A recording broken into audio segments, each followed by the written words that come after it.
Good morning, everyone. Hope you're having a good day. This is kind of the first episode of something new I'm trying. I'm trying to have these driving videos where on my way to and from work. What better fitting for a 9 to 5 channel than to be chatting on the way to and from work. So this will be more of like video vlogs about, topics that I want to discuss and things like that. So thanks for bearing with me on a new type of video. So this will be fun, I'm sure, on our way to work. And I have a bit of a commute. It's like 25-30 minutes. So I have a good amount of time there, which is part of the other reason why I thought this would be, Nikes. I almost spilled my coffee. I got iced coffee over here. But this is part of why I thought it'd be a appropriate thing and fun thing to do for me on my way to work. So the topic of conversation for today is, in fact, a little selfish because it's about me, but it's about, my goals, dreams, career, aspirations, all that stuff, to just kind of give everyone a recap, and so we're on the same page on you, my carpool buddy, and me, Geno, on what we're going to be talking probably a good bit on this channel. But essentially, first and foremost, I don't really know exactly what I want to do with my life, which is fun and scary. And, you might be saying, Geno, you don't know what you want to do with your life, but you're 23, you already graduated from college, you already chose something to study, you already are working in that field. What do you mean you don't know what you want to do? Well, to be honest, I chose industrial systems engineering, which is what I studied at USC. USC in Los Angeles, not USC in South Carolina. And I chose that because it was the safe bet. And it interested me, to be fair. It did interest me to a certain degree. It's not like I wake up every day and I'm like, industrial systems engineering efficiency. I love doing that every day. But it interested me, and at the end of the day, right now, my goal is financial freedom. So if you guys remember from previous videos, etc., financial freedom is the ability to essentially pay all your bills from the assets, capital, investments, etc. that you already have, meaning all that stuff does it for you, so you don't necessarily have to trade your time for money if you don't want to. And it's quite the road, definitely quite the road, but it'll be a lot of fun. And here we are on a Monday on our way to work, iced coffee in hand, another day taking us closer to that financial independence. I get scared whenever I go up over anything bumpy with coffee in my hand. It scares me a little bit. But I gotta drink this down because on that last corner back there when I almost spilled it, it was too full, and I almost spilled onto my sports coat because I have to wear those for work. So, but anywho, that's really good. Okay, anywho, that's essentially where I'm coming from, right? That financial freedom, financial independence, however you want to call it, that's the goal right now for the most part. And, well, I could go into a little deep dive on my career real quick and in the 1 year that I've been working. But I started off working as an industrial systems engineer at a defense place, and it was okay. I had good times and bad times. It was frustrating being at the engineer 1 level when you had to, chew through levels of management to try to get stuff done, and I felt like I was being stifled a bit. Not to mention cubicles. Oh dear Lord, not cubicle culture. I despise cubicles, and guess what I had? A cubicle. And I mean, it's not that bad. You can spruce it up, you can put some posters, some plants, some other stuff, but you want to talk about something that's soul-sucking? Cubicles are soul-sucking, and it's so difficult sometimes when you're in that area to get motivated, depending on how you work. I'm a very visual person. I like my workspace to be light, airy, bright, a lot of windows. I like plants. So very cliche, I guess, in that way. But cubicles are dark, dank, no windows, unless you got like a cubicle by a window, but that's a separate thing. And yeah, not really my favorite. Not really my favorite, to be honest. It runs its course, and essentially I wasn't too happy. 9 months there, I wasn't the happiest camper, but there's this specialization of engineer that I work towards. This specialization called Lean Six Sigma. It's a style of manufacturing, and essentially, sorry, my friend over here almost merged into me. But it's the style of manufacturing, right? Just propping the camera up a little bit. So where were we? It's this style of manufacturing, right? And it's specifically similar to the Toyota production system. It's kind of jointly created by that. And so I specialized in that, took my classes, the whole 9 yards after work. So I'd, work full-time, a defense contractor schedule, so 9 hours a day. But we do get every other Friday off, but 9 hours a day. Then I'd come home and I would study. I would study these online courses and certifications. The first one was the green belt, because they model it after karate. So I study, get the green belt. It took me probably a week, because I had studied it in college too, so it wasn't that big of a difference. Then came the black belt certification. Now that was far tougher. The exam was way tougher. It took me probably a month of studying and taking exams and stuff to pass all that. And then came the project. Yeah, so you gotta have a peer-reviewed, company-sponsored project to essentially prove that you can hack it, right? Because theoretically, you pass all these exams, you should know what you're doing with reference to this manufacturing style and all that stuff, but you gotta prove it. So I went through that project at Geno. Not gonna say a name. So I went through that project at this defense place, this defense contracting company, and then I somehow miraculously passed, and it worked out.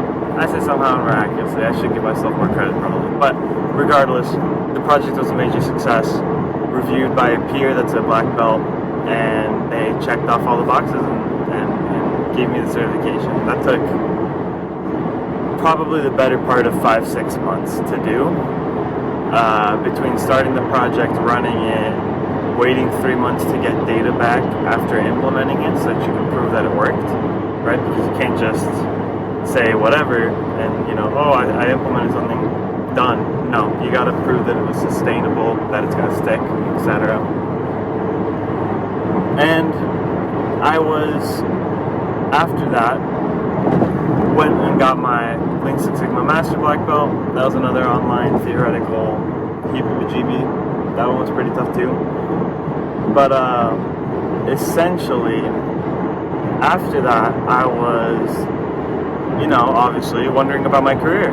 Because here I was, an Engineer 1, with now a Master Black Belt Lean Six Sigma certification. So essentially, people that usually have that degree are in their late 30s, early 40s. So I could understand that maybe I don't have the experience that a lot of the people that have that certification do. But I do have that certification. And not to say they should magically, grant me a bunch of stuff because I got it, but at the same time, there should be an accelerated career track or some way of working together with, my boss and his boss to figure out where they were going to put me and where I could go. And no matter how many times I asked about it, asked how I could grow, where they could see me going in my official review, nothing. Didn't get anything. And that was really frustrating for me because I like to know where I'm going. I don't do well being very sedentary. I don't so the perfect way to put it is that in this style of manufacturing and what I specialize in and what I'm good at is the term's continuous improvement. Because the whole point is no matter what you do, it's just step after step about getting better. You can't ever say you're at peak performance and leave it there, because the competitors will beat you and you lose out on future efficiencies, etc. So that's for me too, is I like continuously improving, right? So while I'm an engineer 1 there back then, where could I go now, is essentially what I kept asking. And they didn't help me much with that, sadly. They were very focused on their projects, etc., and didn't boost my confidence about my future at that company. So I started applying, because internally within that company too, I started applying to other positions.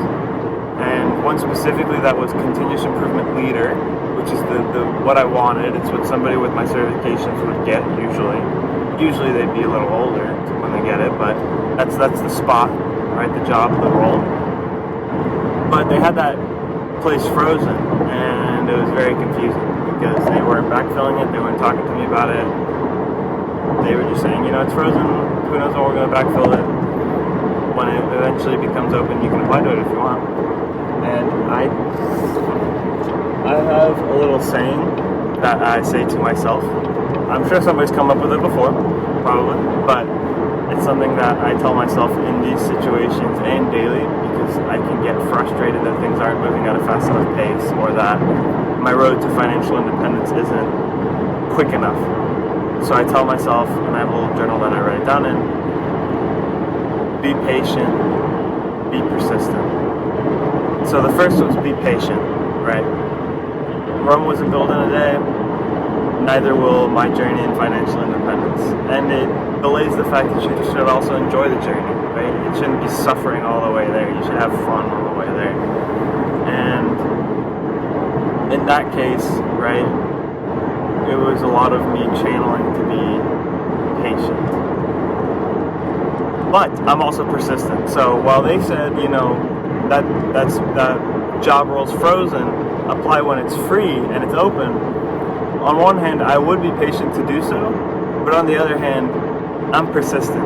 And I know that this isn't the only company in the world, and that there's other defense contractors, and that there's other people looking for this type of role. And I have what I need. I just need somebody to give me that chance. Give me that chance, because I'm young, right? So on paper, if anyone looks at that and age discriminates, they're going to say, hey, this kid doesn't know what he's doing. But I knew, and I know myself because of what I can do and how I handle these certifications, I knew I could perform if they just gave me the chance, right?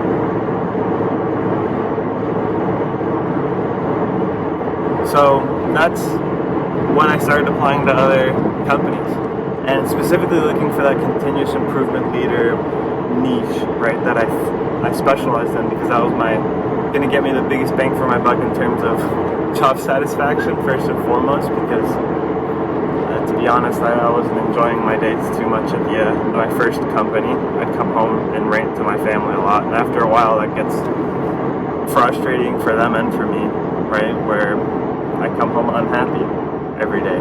That's no fun.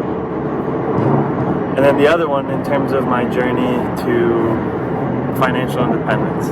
So if this place pays like every other continuous improvement leader position pays, it will accelerate my journey towards financial independence. Because that's the thing, every penny that I'd earn more, I'd throw towards financial independence, investing other fun things for me that get me a bigger return and get me to financial independence quicker. I wouldn't go and spend it on watches. I've had this watch since senior year of high school. I got it as a graduation present for my aunt. It's a great watch. Wear it every day since then. So I've gotten 6 years out of it so far? Of wearing it every day? 365 days, 6 years? That's a lot of usage, and this poor thing, I beat the heck out of it. This shirt I got from Costco, also with my aunt. She was recommending me go shopping for shirts back when I was first starting to be a professional. So, I don't spend a lot of money purposefully. I do on the things that I really enjoy, because you have to pick your little things that you enjoy in life, because you can't literally go on rice and beans all the way to financially independent, because that's not going to work. You're going to be a little sad. you'll figure it out. But I'm not trying to climb this corporate ladder, get these promotions, work in a more extensive capacity so that I can, indebt myself for a Ferrari or indebt myself for like a huge house that I'm not going to be able to use that much because I'm at work often. I'm going after it because every penny that I earn more just accelerates my timeline for financial independence. For example, this new position from my previous one, I haven't even talked about it, right? So I applied to this other company that had the exact position that I wanted, continuous improvement leader, was looking exactly for the certifications and the qualifications I had, and bonus, required the applicants to speak Spanish. I'm Mexican, in case you didn't know. Spanish was my first language, so I was like, perfect. This was made for me. I got this. So I apply online. Mind you, I had probably applied to like 25, 30 other continuous improvement leader positions by then. I apply online, and they're like, oh, your application looks good after 2 weeks of silence. We'd like to have an interview, phone interview in these times. This was back in March. I'd like to have a phone interview. Perfect. So I get on, schedule a phone interview for the next week, have the interview with the general manager and the lead HR representative that manages the San Diego site. So 2 head honchos there. And the interview goes well. I think they liked me, right? And then we go on to next week, and they say, okay, you're moving on to the next round of interviews, you and one other candidate. So I'm competing with one other person, one other gal or guy. And so I'm thinking to myself, okay, I got this. I got my foot in the door. People like me when they talk to me. I can explain myself well about what I want to do and how I'm qualified. And so they interview me with the rest of the staff members, essentially, like the head quality guy, the head program manager guy, the head operations guy. So it's essentially the rest of the staff for this general manager. And they ask me a bunch of questions. They do round robin. It's a whole structured ordeal, but it goes well. It goes well. I answer their questions. I know everything, right? I feel supremely confident. Maybe I shouldn't, but I know my stuff, so I feel good about it. And then later that week, and this is the big one, I had an interview with the vice president of the division, right, of this defense contractor that I'm working for. So me, being 23, interviewing with the vice president for a position, understandably so, practically shit myself. But I'm excited. I've always told myself I do well under pressure. A little caveat there about doing well under pressure. This started out in high school where I had a terrible fear of public speaking, right? But I told myself, I'm good at this. I'm good at working under pressure. And I never was. I would always crumble. But I just started telling myself that I do good under pressure. I do good under pressure. I do good under pressure. And it slowly became true. Now presenting is one of my passions. I really love presenting a good project, template, pitch, startup pitch, which is a whole topic for another conversation. But I really love that. And whenever people say, oh, that's a lot of pressure, Geno, are you okay? I do well under pressure. Don't worry about me. I do great under pressure. If I need help, I'll reach out. But I do well under pressure. And it became true. The more I told myself that, the more it became true. I just kind of spoke it into existence, right? Instead of constantly telling myself I do terrible under pressure, it's like, nope, I do really well under pressure. And I've already run into 3 or 4 situations here at the new job, spoiler alert, I got it, that's super high pressure. And I just tell myself, I'm good, I got it. I do well under pressure. And it goes really well for me, all in all, which is pretty exciting. But anywho, this interview with the vice president, right? So, a lot of pressure. I tell myself I'm going to do well under pressure. He's going to love me. I'm going to talk to him about what I can do. I'm going to be personable. I'm going to take interest in him as a person, right? Because working with people that you connect with is so much easier than people that you don't, to be honest.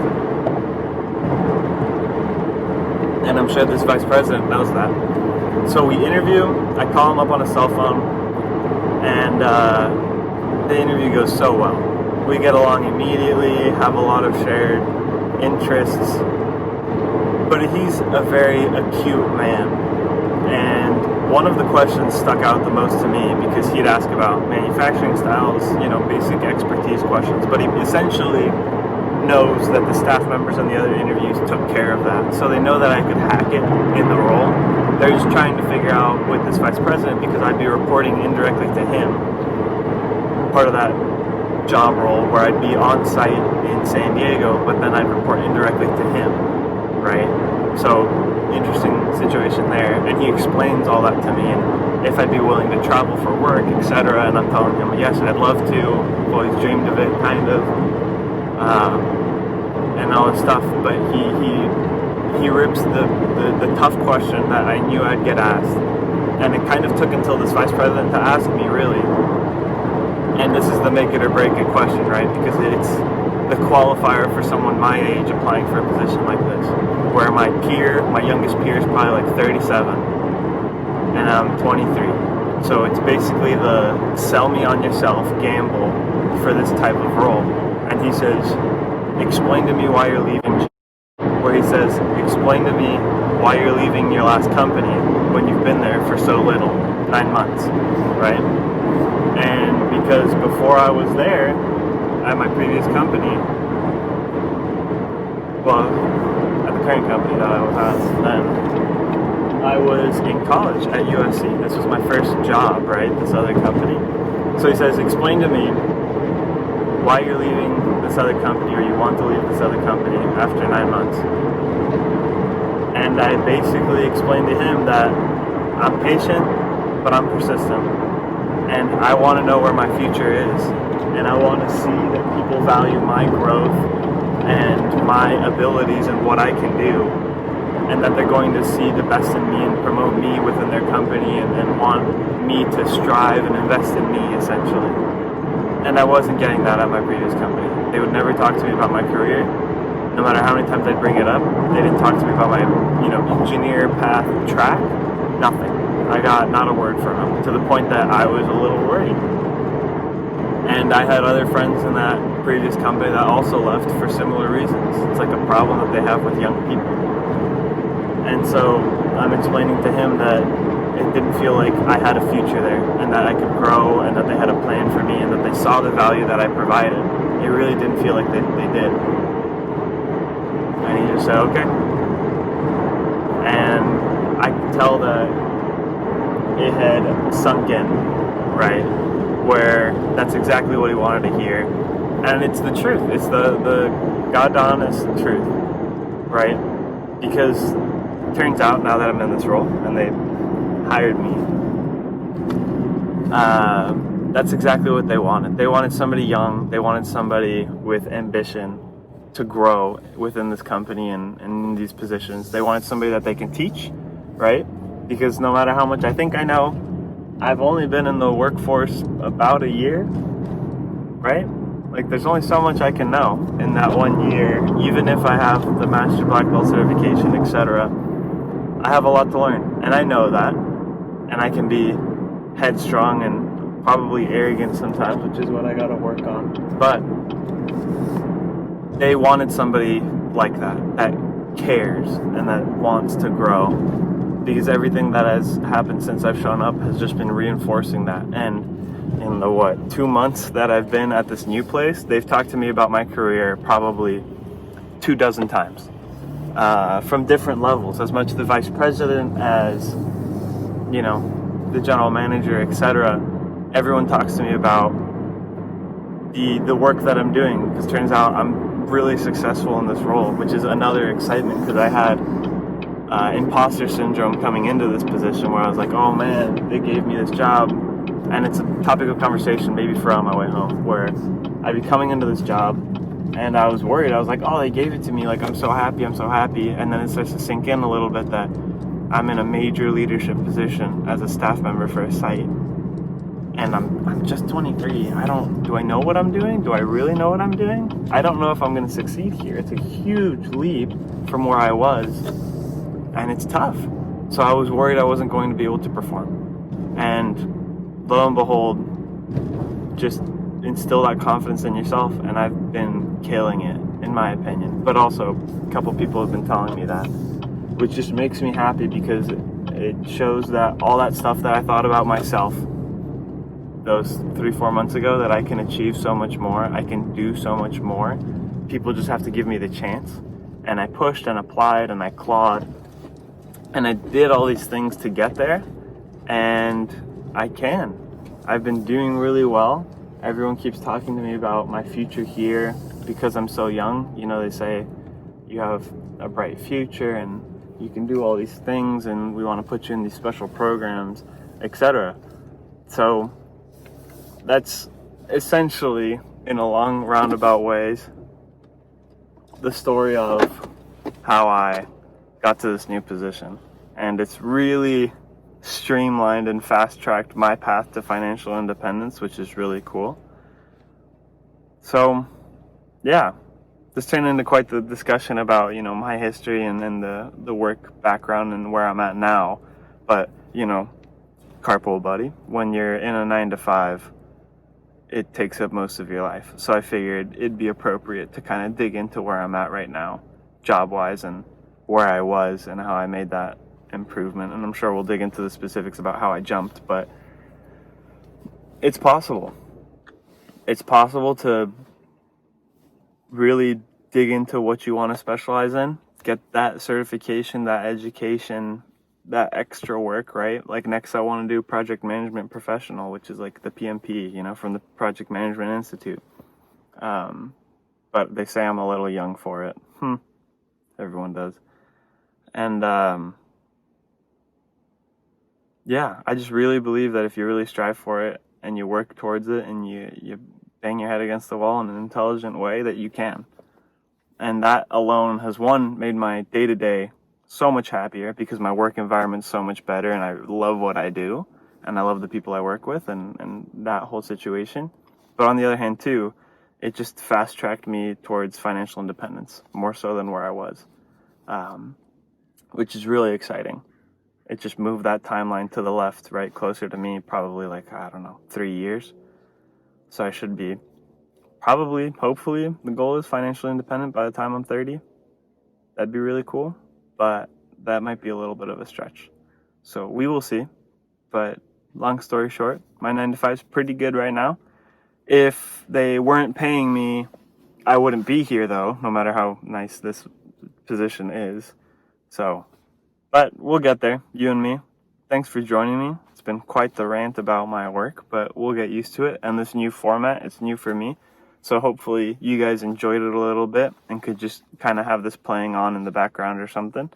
So thanks for joining me. We'll see you guys next time.